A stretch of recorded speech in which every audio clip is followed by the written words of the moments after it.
Most jealous person on this planet. I want her life. Life isn't fair. Hashtag goals. Fuck my life. Not fair.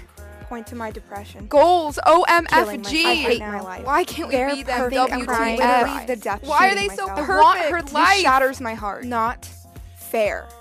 Images on social media tend to create low self-esteem, particularly amongst women, about their life and their body image.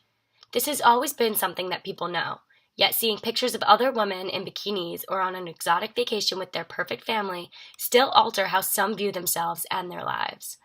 On Forbes Women, J. Maureen Henderson discusses how women's self-esteem is strongly affected by social media platforms.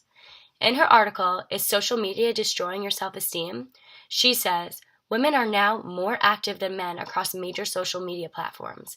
This shows that women are already at a disadvantage to their self-esteem when looking at social media. When considering this problem, I immediately look at Instagram as the #1 source due to the fact that it is made for people to flaunt pictures of what they look like and what they are doing and whom they are with. Other social networks such as Snapchat, Facebook, and Twitter also play a role. According to a scholarly article called The Cultural Expectations of Thinness in Women by David M. Garner and Paul E. Garfinkel from the Clark Institute of Psychiatry, as well as Donald Schwartz and Michael Thompson from Michael Reese Hospital and Medical Center, it was proved that within the past 20 years, there was a shift toward a thinner ideal shape for females in our culture. Why? Because it is these past 20 years where social media platforms have been made more present than ever before. I started thinking about what really affects my self-esteem, and I think that a lot of people will agree when I say that social media has a lot to do with how I feel about myself. With regards to Instagram, I noticed the severity of this problem when reading Danielle Tulow's article in the Cosmopolitan called 15 College Women Reveal What Instagram Does to Their Body Image. Alexa says, there are so many girls who post gorgeous selfies and show amazing things they're doing, like traveling or wearing gorgeous clothes, and it makes me question how I come off to other people. My photos aren't nearly as glamorous as those. I don't use any editing apps, just the filters on Instagram. Before I realized people could use editing apps, I thought they really looked the way they did in their photos, and it made me feel really insecure.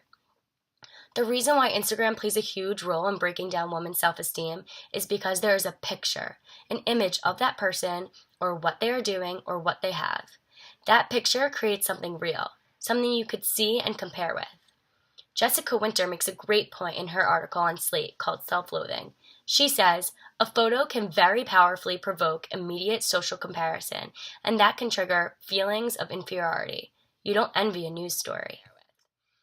An article on Dove's website called The Impact of Social Media and Body Image notes how a recent study conducted by Florida State University and published by the International Journal of Eating Disorders found that a group of women who were asked to browse Facebook for 20 minutes experienced greater body dissatisfaction than those who spent 20 minutes online researching rainforest cats.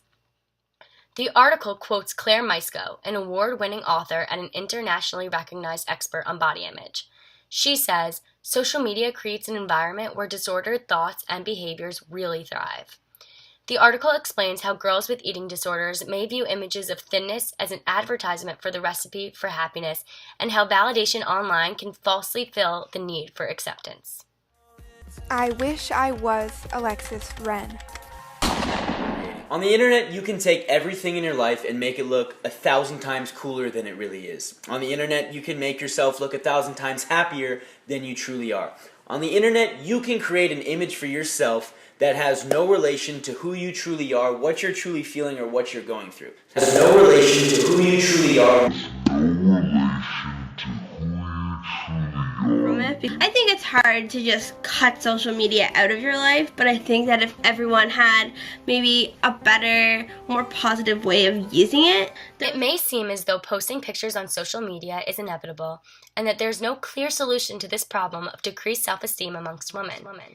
Though, a solution to consider could be... Stop comparing your life to other people's relationships or their fake front on social media, and you will be much happier. Much happier. Much happier. Much happier. An image is worth 1,000 words. And when represented on social media, some of those words can unintentionally be degrading.